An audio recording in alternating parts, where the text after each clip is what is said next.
best-selling author, former chief assistant U.S. attorney, and contributing editor at a number of places, including National Review. Andy McCarthy, our good friend, joins us. And Andy, I've never anticipated someone's reaction to what took place yesterday more so than I did yours, because that was truly astonishing. I'm not quite sure what we gleaned from the hearing yesterday, other than that we are very, very politically tribal still. Yeah, we sure are. And I've been in ballrooms, Dana. The service was much better than what the Attorney General got yesterday. My goodness. But I think it's really depressing because, it's not just that they've asked this guy to come for 2 years and he has spurned them mainly because they're a clown show. So, right off the bat, he's proved right on that. But, the thing that to go a little deeper on this is they're not idiots. They conduct themselves this way because they think that this is what their supporters expect of them. And I think the greater agenda here it's not really about Barr directly.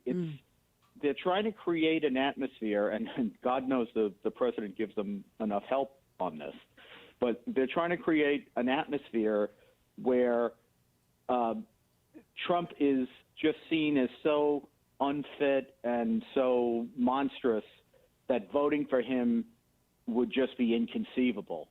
And therefore, anything or anyone that is part of the administration or touches him has to be treated with complete contempt, because how else would you treat anyone under those circumstances? Yeah. So I think they're doing what they feel their supporters want them to do, and if this is what their supporters want, I don't know how we govern anymore. Yeah.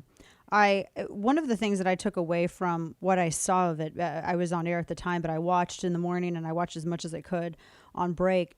There were multiple times where, as they were talking to the Attorney General about the federal response to protecting the courthouse in Portland, for instance, it seemed to me that there were a number of Democrat members of the committee who they kept saying peaceful protesters, peaceful protests, peaceful protesting, etc. Now, we know that there were peaceful protests out there, to be sure, but that's not what we're talking about. The issue was the violent riots where people were setting fire to a federal courthouse, murders that have occurred, the destruction and damage that has caused an untold amount in property damage and etc. That's what they were discussing. But the conflation of this, it seemed to me that Republicans could kind of walk away with the talking point that here we have this party officially condoning this and calling it peaceful protest. And I noticed that there were a couple of times that Barr sort of got to that with his responses as well, and he had the patience of a saint. What is your take on that? Well, I guess a couple of things. Number one, I think you're exactly right, and this is going to be a big problem for the Biden campaign, because they have armed themselves at the hip. They have joined themselves at the hip with these maniacs out in the street. And I have to say, I do the same kind of throat clearing that we all feel like we have to do. Like we all have to stop and say, yes, we respect peaceful protests, First Amendment. Yeah. I don't mean to belittle it. I believe it. The problem I have is, as an American who believes in free speech, if I thought that my use of my First Amendment rights was creating cover for anti-American radicals that were using force against government installations and were effectively making war on my country, I would stop. Right. I would figure, I can express myself some other way, but I don't need to be out here helping these guys by confusing what's going on out on the street. So I have less, I know this sounds callous, but I have less sympathy for the quote-unquote peaceful protesters, if there are any actually who are out there who are not knowingly trying to help these maniacs who are actually making war on our country. And I don't say that in a I'm not trying to be exaggerating or needlessly Sure. provocative. I prosecuted terrorists in the 1990s under a statute called seditious conspiracy, which makes it a crime to conspire to use force against the government. That's basically the statute that we prosecuted them on.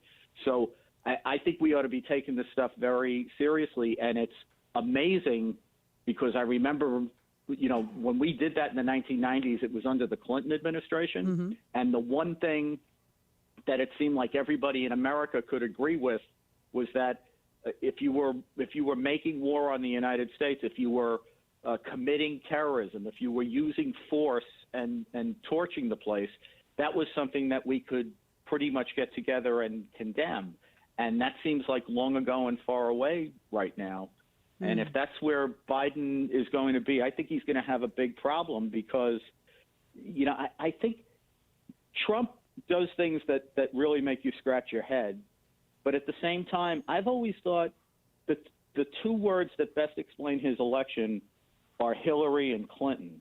Yeah. And, he didn't get elected because everybody loved Trump's position. He got elected because the opposition seemed unacceptable. Yes. So they're only going to get so far by saying, Trump is this, Trump is that. Eventually, even though right now everything looks like it's a referendum on Trump, I think eventually it's going to get down to what it got down to the last time, which is the choice. Right.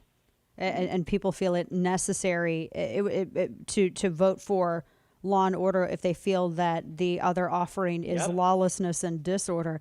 I wanted to ask you about the way that the arrests have been characterized. I mean, first you had, because the president, I think, and the administration I think they did a good job articulating what constitutional authority they have in terms of responding to damage and threats to federal property.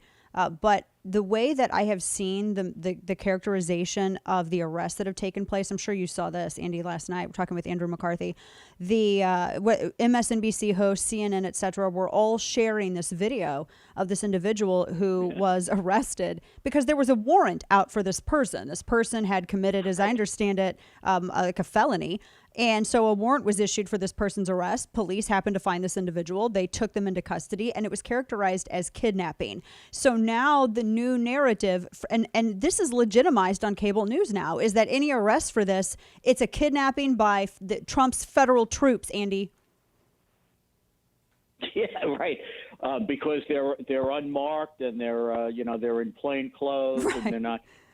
By the way, at the time that arrest happened, I don't even think all those guys were in plain clothes. But I remember, I was talking to my old boss, Rudy Giuliani, recently, and one of the things we were laughing about is, who knew back in the '80s when we sent these guys in to infiltrate the Bonanno family and the Gambino family, they were supposed to be wearing their FBI T-shirts. Right. Who knew that? Yeah. So, look, I think. We have all kinds of different expectations of policing, which depends on the threat environment that you're dealing with, right? So if you're trying to infiltrate a terrorist organization or an organized crime group or a gang, you expect one set of behaviors by the police, and that's warranted because of the probable cause that's involved. If they're in a security situation like they're in Portland, where they have a legal obligation to protect federal property and they're under siege, then they have to be heavily garbed as they are because they're being attacked. As the Attorney General said yesterday, when they come out of the building and they try to respond to people who've set fire to it, they're getting swarmed by people outside the building. So obviously they have to protect themselves.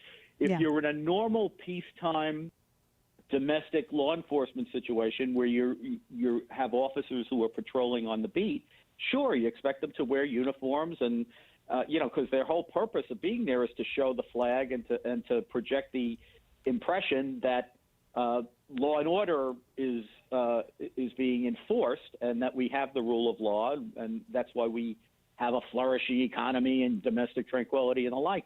So it depends on the context, but this idea that when police are under assault, which is what we're seeing, that they are supposed to just, I don't know what they're supposed to do. They're supposed to either surrender or not enforce the law or do things that will make it even more dangerous for them than it is. That's just insane. It is entirely insane. Last question for you. We're speaking with Andy McCarthy, author of Ball of Collusion, How to Rig an Election and Destroy Presidency. If you haven't gotten it, it's must read.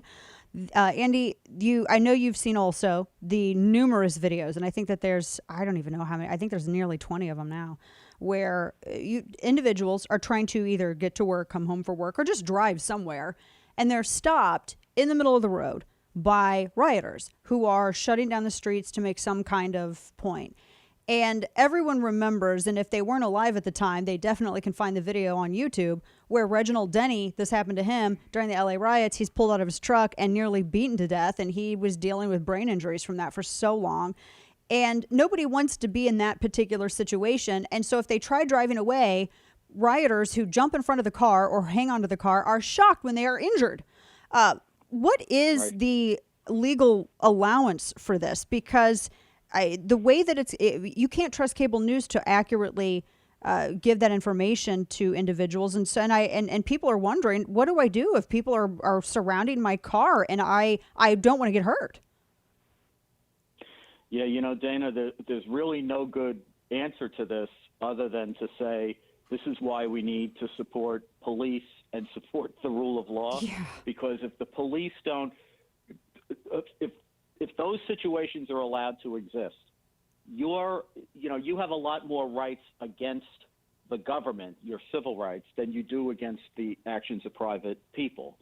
As far as private people are concerned, legally, you can expect the laws to be enforced, which means if they assault you or they effectively kidnap you or falsely arrest you or detain you when they don't have a legal right to, or menace you or otherwise put you in danger, you need the police to enforce the law, because you're not going to be in a position to make a citizen's arrest when there's a mob out there.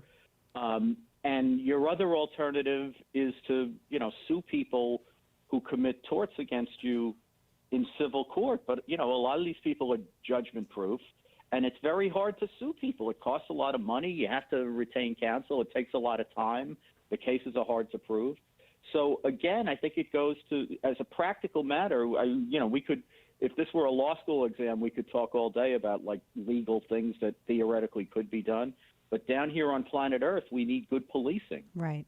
And, I think for 30 years we had it, beginning in the early 1990s. And, I think people need to realize that the bad old days can come back around again. And that's starting to happen in big cities all across the country. And that's why so many people are fleeing those big cities. I think it's going to be a very different, I think some things are going to be shifting, even in terms of demographics and voters going to certain states, leaving the cities for rural areas. I've been seeing it all over. Andy McCarthy, author of Ball of Collusion.